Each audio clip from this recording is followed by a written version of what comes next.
Hello traders, Gary Wagner here. It is 12:16 in Honolulu, 6:16 in New York on Wednesday, 17th day of August 2022, and this is the daily report for gold and silver. Traders, gold traded down strongly following the release of today's minutes from the FOMC meeting held last month. Currently, we have December gold at $1,776.30. That is down $13.40 or 0.75%.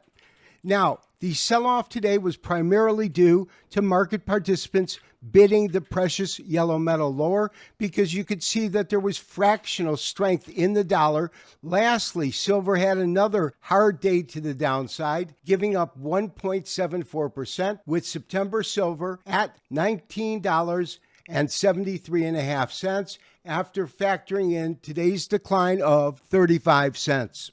Today, we saw extreme market volatility as the minutes from last month's FOMC meeting were released.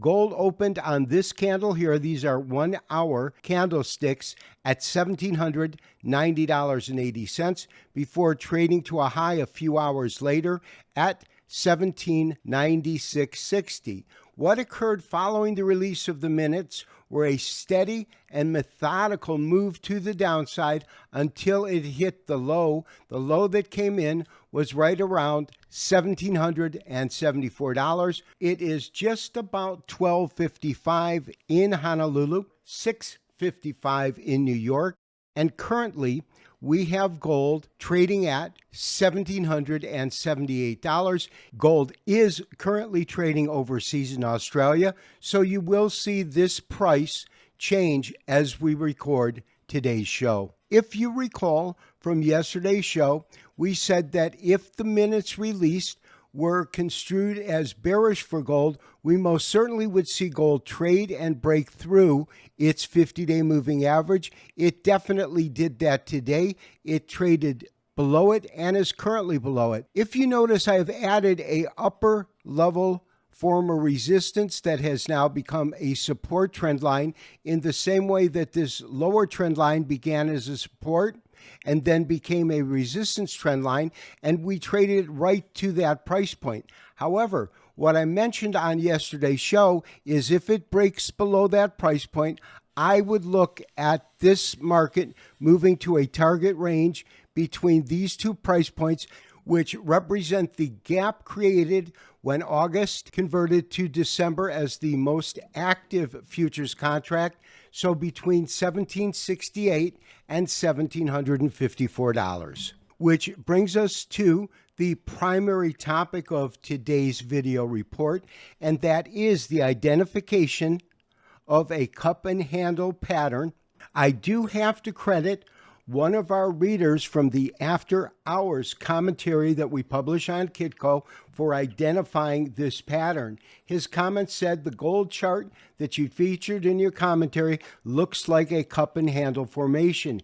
Care to comment on that, author? And to that end, today's article focuses completely on the cup and handle pattern, how to use it, as well as what makes it a valid identification. The short answer is yes, he correctly identified it. But we want to go into more detail because once identified, and if we see gold hit a certain point as it forms this pennant formation and then begins to trade higher, the question becomes, how high can gold go?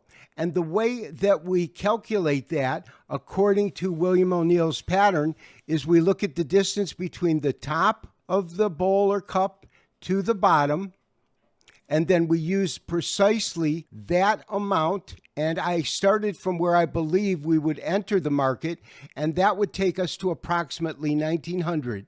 In other words, the value between the high and low here is the same as the value between the high and the low here. And that's how you would use a cup and handle. I am looking to enter the market from the long side, as you know. We're hoping to get long in this target range between this gap that was formed right here. And to that end, if in fact we do place a trade in terms of our upward exit strategy, it would be just shy of 1900 based on a 1-to-1 relationship or extension from the value created from the top to the bottom of the bowl and from the starting point of the breakout itself.